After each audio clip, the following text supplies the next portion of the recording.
Assalamualaikum warahmatullahi wabarakatuh.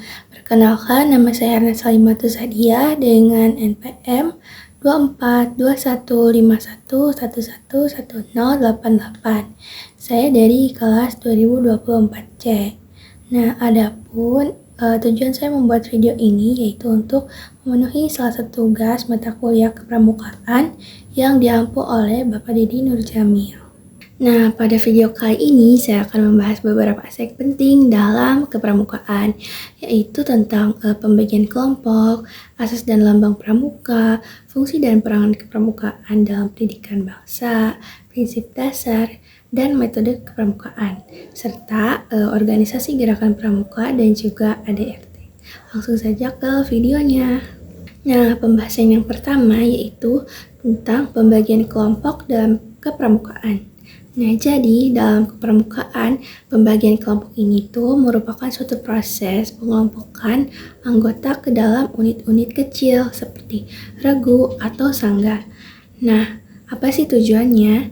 Jadi, tujuannya itu adalah untuk mempermudah koordinasi serta meningkatkan kerjasama, serta melatih kepemimpinan dan juga tanggung jawab. Adapun contohnya dalam kegiatan perkemahan itu, anggota pramuka dibagi menjadi beberapa regu. Nah, setiap regu ini tuh memiliki pemimpin yang bisa bertanggung jawab mengatur anggotanya, mulai dari mendirikan tenda, memasak, hingga mengikuti kegiatan lomba-lomba.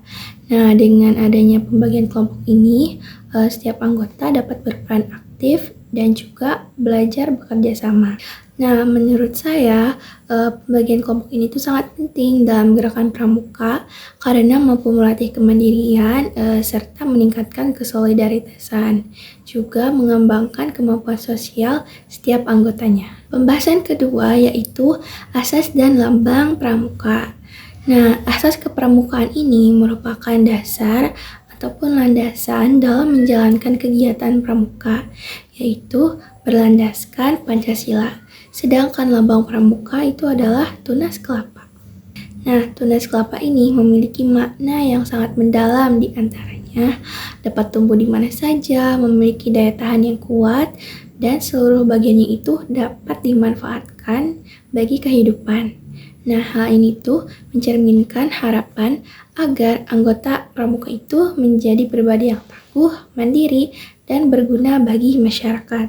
Nah, asas dan lambang ini tuh menjadi bagian yang penting karena keduanya itu mencerminkan identitas dan nilai-nilai dalam kepramukaan. Keduanya juga memiliki hubungan yang erat dalam menanamkan karakter seperti disiplin, tanggung jawab, dan juga cinta tanah air. Selanjutnya, pembahasan yang ketiga, yaitu fungsi dan peranan pramuka dalam pendidikan bangsa. Nah, kepramukaan ini tuh berfungsi sebagai sarana pendidikan formal yang berperan dalam membentuk karakter generasi muda. Nah, melalui kegiatan pramuka, peserta didik ini tuh dapat belajar nilai-nilai seperti kedisiplinan, kerjasama, kepemimpinan, dan juga tanggung jawab.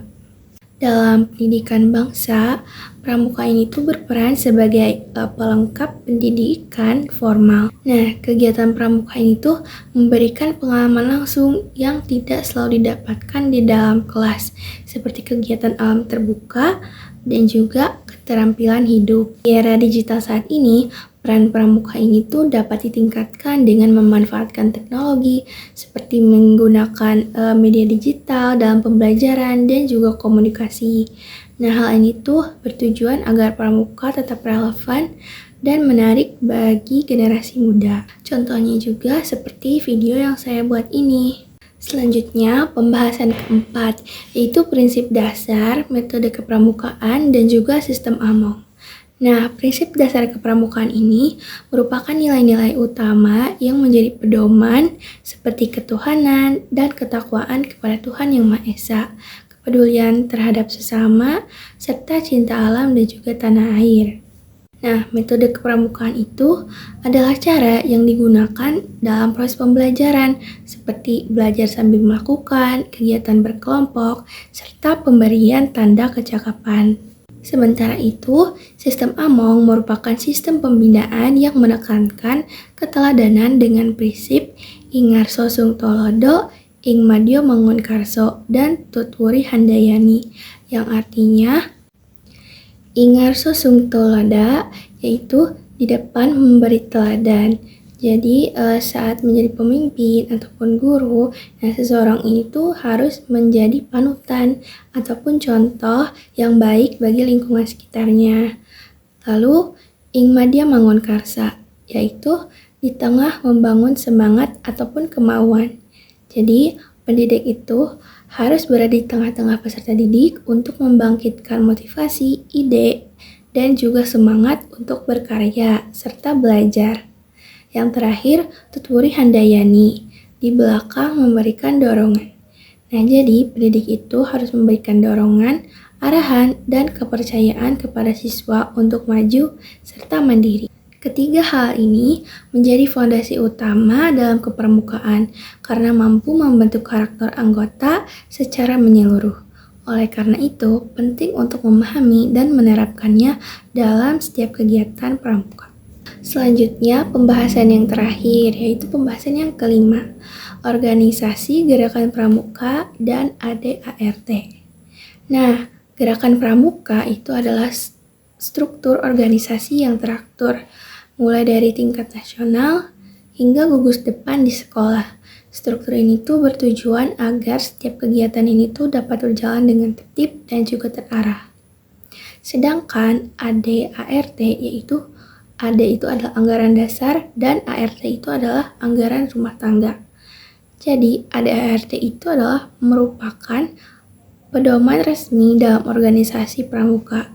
ADART itu mengatur tujuan, aturan, serta tata cara dalam menjalankan kegiatan. Pemahaman terhadap ADART ini tuh sangat penting bagi setiap anggota pramuka karena membantu memahami hak dan kewajiban serta menjaga ketertiban dalam organisasi. Nah, sebagai penutup, kepramukaan merupakan wadah penting dalam menentukan karakter generasi muda yang disiplin, mandiri, dan juga bertanggung jawab.